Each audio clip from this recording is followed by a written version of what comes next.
Hi guys, Riccardo here.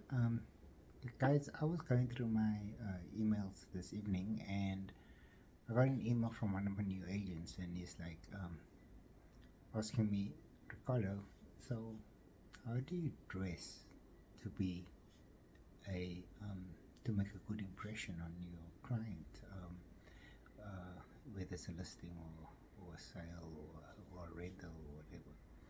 And the best advice I can basically give someone like this is basically is that you want to dress like someone that your client goes to for advice. It doesn't. I've seen many agents, and I've bought houses from agents that basically show up in jeans and khakis and Springbok t-shirts and things like that, whatever. But now, as an as a real estate professional, you gotta basically treat yourself as a professional. You gotta be seen as a professional. So what happens is your client, when your client runs into you, meets you, talks to you, asks you a question, you will be influenced by by by what he sees. Part of your dress code, I need to go on and say, part of your dress code extends to your car. It extends to your speech. You can't really be someone that is, let's say, swearing as you're talking. As you're walking around talking and so forth. Because you always got to exude that type of what shall we call it? That type of aura, that type of presence of that you are professional, you are a trustworthy person, and you are someone that they should look up to. If you if you come across as just the average Joe, then what you're going to get is a client that's going to see you as like an average Joe, speak to you as an average Joe, and take your advice with the same amount of relevance that you would give to the advice from the average Joe. So you want to make sure that you look the part, that you are dressed the part, and that your car is clean, that your paperwork is neat, and that type of thing. This all is together with your dress code. Okay, now let's just go a little bit further into this and basically speak about why I'm saying this. Why am I saying that your dress code is so important? The reason really is that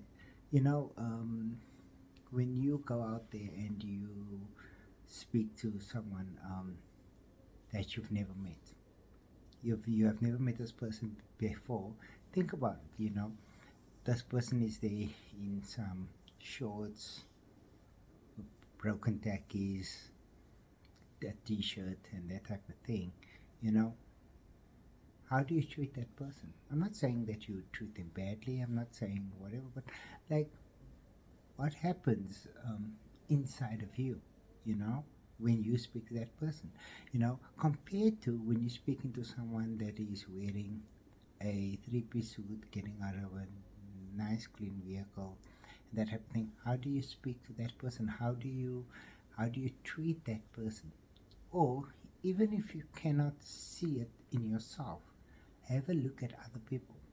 Have a look at the way a shopkeeper or a cashier in a store treats someone that is dressed well compared to treating someone that is not dressed well.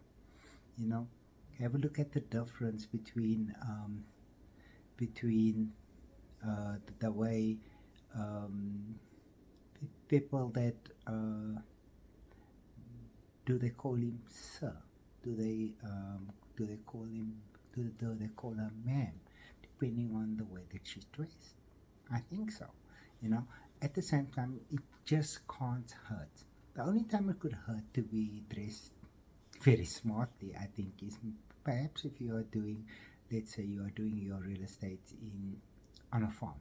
If you're doing your real estate on a farm and you show up there in a three-piece suit with some polished shoes and that type of thing, it's just not practical. Maybe there is better for you to show up in a jeans, maybe with a shirt that's maybe you're not wearing a tie, but you're wearing a shirt and you're wearing still. I would still opt for some polished shoes though, even like in that arena as well.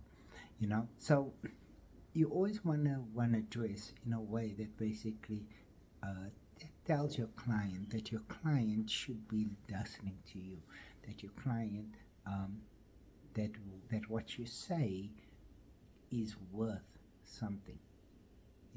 That in a way that basically says that other people spend money to listen to you, and therefore it is worth your client's time to listen to the advice that you give them. Okay, I hope that you guys are taking something from this, and wait for our next video.